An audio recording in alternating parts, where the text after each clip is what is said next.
World Health organisation की report के मुताबिक 792 मिलियन पीपल इस वक्त मेंटल डिसऑर्डर का शिकार हैं। उनमें से ज़्यादातर जो लोग हैं वो डिप्रेशन का शिकार हैं और जो यूथ है वो 22 से 25 इयर्स के जो कैटेगरी के लोग हैं वो भी इसमें शामिल हैं, जिसमें 65% जो पेशेंट हैं वो सामने आए हैं जो डिप्रेशन का शिकार हैं। आज के जो टॉपिक मेरा है वो भी इसी से रिलेटेड है कि व्हाट इज़ मेंटल हेल्थ या व्हाट इज़ मेंटल इलनेस और उसके साइंस ऑफ मेंटल इलनेस, ये सब कुछ मैं आपको बताऊंगी। टॉपिक स्टार्ट करने से पहले प्लीज़ मेरे चैनल को लाइक, सब्सक्राइब और शेयर करना मत भूलिएगा।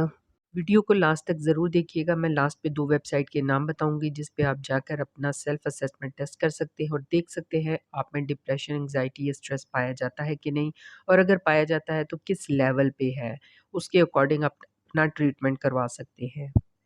फ़िज़िकल हेल्थ और मेंटल हेल्थ दोनों ही बहुत इम्पॉर्टेंट हैं, क्योंकि दोनों का इम्पॉर्टेंट होना इसलिए ज़रूरी है, अगर आप मेंटली फ़िट हैं तो ही फ़िज़िकली फ़िट हैं और अगर फ़िज़िकली फ़िट हैं तो ही मेंटली फ़िट हैं।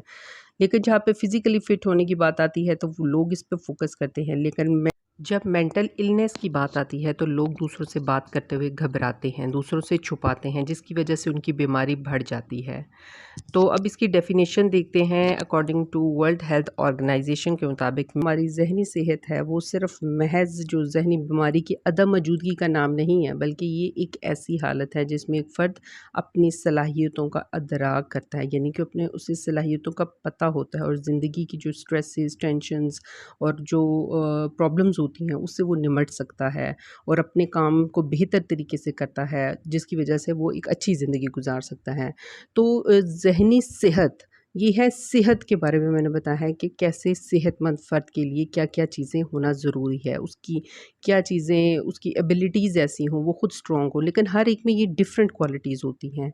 कुछ लोग जो होते हैं मेंटली स्ट्रॉन्ग होते हैं, कुछ लोग मेंटली स्ट्रॉन्ग नहीं होते जो ज़्यादा स्ट्रेस को बर्दाश्त कर सकें या फिर ज़्यादा लंबे अरसे के लिए स्ट्रेस को बर्दाश्त कर सकें। मेंटल इलनेस ये है कि जो फ़र्द होता है उसके थॉट्स और इमोशंस में जो है वो डिस्टर्बेंस पैदा होनी शुरू हो जाती है। मतलब जब प्रेशर होता है, स्ट्रेस होता है, एंग्जाइटी होती है, डिप्रेशन होता है, तो वो उसकी कैपेसिटी जो होती है वो कम होती जाती है, डिक्रीज़ हो जाती है, जिसकी वजह से वो जो डेली लाइफ की जो होते हैं काम वो है वो शौक से नहीं करता, हॉबीज़ में इंटरेस्ट वगैरह नहीं लेता और जिसकी वजह से वो आहिस्ता आहिस्ता मेंटल डिसऑर्डर का शिकार हो जाता है। अब आपकी अवेयरनेस के लिए मैं इसके कॉमन साइंस और सिम्पटम्स बताने लगी हूँ, जो वार्निंग साइंस होते हैं जिससे बीमारी का आगाज़ होता है। अच्छा, फर्स्ट पे है feeling sad and low energy. Second है सिग्निफिकेंट वेट लॉस और वेट गेन। कुछ लोग स्ट्रेस, डिप्रेशन, एंग्जाइटी में खाना ज़्यादा खाते हैं जिसकी वजह से वेट या तो ज़्यादा हो जाता है या बिल्कुल खाना छोड़ देते हैं जिसकी वजह से वेट जो है बहुत कम होना लूज़ ऑफ इंटरेस्ट, यानी कि आपका किसी चीज़ में इंटरेस्ट नहीं रहता, छोटी छोटी चीज़ों में भी इंटरेस्ट नहीं रहता। ग्रॉसरी, घर के काम काज में बाहर निकलना, फ्रेंड्स के साथ खेलना, हर किस्म की एक्टिविटी से जो है आप जो है आपका इंटरेस्ट ख़त्म हो जाता है। एक्सट्रीम चेंजेस इन मूड, आपका बहुत ज़्यादा मूड जो है बहुत ज़्यादा चेंज होने लग जाता है, उनमें स्विंग्स आते हैं। आप ये करते हैं कि हँसते-हँसते रो पड़ना या रोते-रोते हँसना, ये जो है ये आपकी साइन ऑफ मेंटल इलनेस है। उसके बाद आ जाता है change in sleeping habits. Habits जो होती है आपकी स्लीप की, जो नॉर्मल होती है रात को सोना, वो जो है वो बहुत ज़्यादा डिस्टर्ब हो जाती है, आपको रात को नींद नहीं आती। उसके अलावा है डिफ़िकल्टी इंटरैक्टिंग, यानी कि दूसरों के साथ जो है इंटरैक्ट करने में आपको बहुत प्रॉब्लम पेश आती है, आप घबराते हैं दूसरों के सामने जाने से।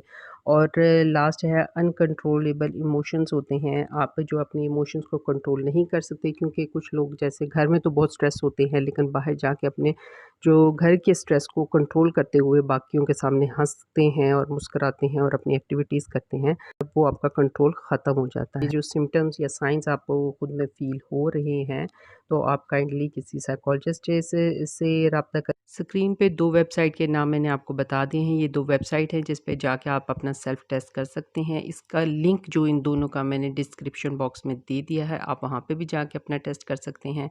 और प्लीज़ आप अपनी बीमारी को मत छुपाएँ लोगों से, ये बीमारी बढ़ जाती है फिर इसको कंट्रोल करना बहुत मुश्किल हो जाता है।